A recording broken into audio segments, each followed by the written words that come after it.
জাপানের এক শান্ত মেয়ে কাশিমা রেইকো সেদিন স্কুল থেকে বাড়ি ফিরছিল,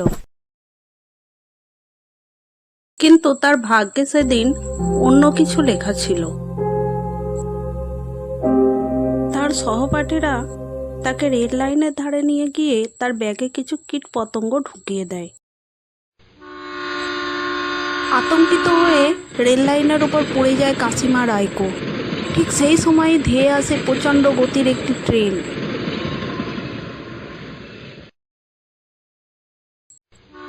কিছু বুঝে ওঠার আগেই ট্রেনের চাকা তার শরীরকে কোমরের মাঝখান থেকে দুখণ্ড করে দিয়ে চলে যায়।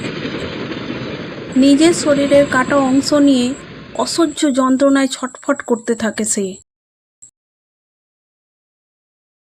তার সহপাঠীরা দূরে দাঁড়িয়ে ভয়ে কাঁপছিল।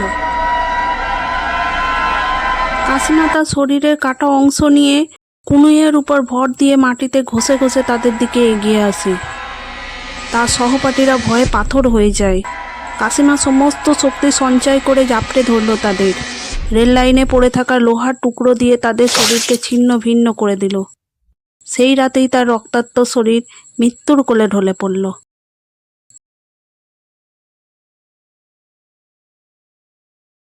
কাশিমা রেইকো সেই করুণ এবং বীভৎস মৃত্যুর পর থেকে জাপানের রেল লাইনগুলোতে অশুভ ছায়া ঘুরে বেড়ায়। এই গল্পটি পড়ার ঠিক 3 দিন পরে টেকে টেকে অর্থাৎ কাশিমা রেইকোর অশুভ আত্মা পাঠকের সামনে ঠিক দেখা দেবে। রাতে ঘুমানোর সময় জানালার বাইরে, ঘরে বা অন্য কোথাও দেখা ঠিক দেবেই। রাতে ঘুমানোর সময় জানালার বাইরে, ঘরে বা অন্য কোথাও দেখা ঠিক দেবেই। পরের দিন সকালে রিয়া অফিসের জন্য বেরিয়ে যায়। আজই কাজটা শেষ করতে হবে প্রিয়া। রিয়ার সমস্ত সম্পত্তি নিজের নামে লিখে নিয়ে রিয়াকে শেষ করে আমরা দুজনে সুখে সংসার করব। আমাকে কি করতে হবে জানিও? আমি এক্ষুনি আসছি।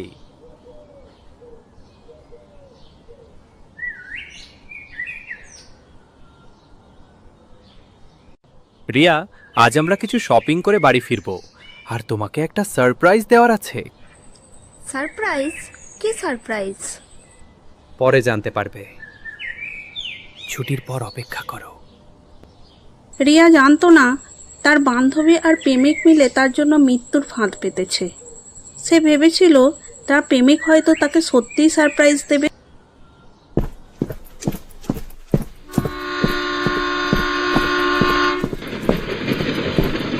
রিয়া, এই উইলে সাইন করে তোমার সমস্ত সম্পত্তি আমার নামে লিখে দাও। এসব তুমি কি বলছো আকাশ? প্রিয়া, প্রিয়া, প্রিয়া, আমাকে বাঁচা। রিয়া ভেবেছিল প্রিয়া হয়তো তাকে এসে বাঁচাবে, কিন্তু প্রিয়া এসে রিয়াকে অবাক করে দিয়ে বলে, আকাশ যেটা বলছে সেটা কর প্রিয়া, তা না হলে আমরা সুখে ঘর বাঁধবো কিভাবে?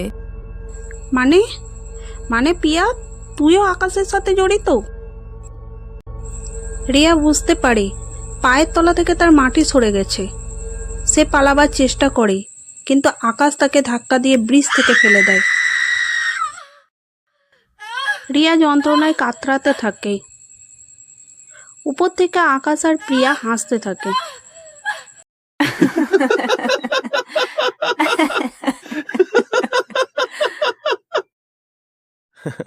তোমার এই যন্ত্রণা কিছুক্ষণের জন্য রিয়া, তারপর তুমি মুক্তি পেয়ে যাবে। মুক্তি। এমন সময় রেল লাইন দিয়ে কুনুয়ে ভর দিয়ে ছুটে আসে একটি মেয়ে, তার শরীরের অর্ধেক অংশ নিয়ে।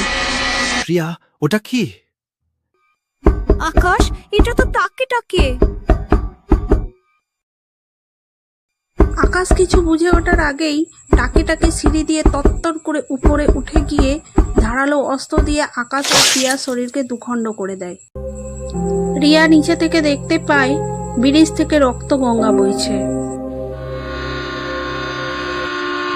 একদিকে ট্রেন, অন্যদিকে টাকে ছুটে আসে রিয়ার দিকে। হঠাৎই টাকে ঝাঁপিয়ে পড়ে রিয়ার উপর।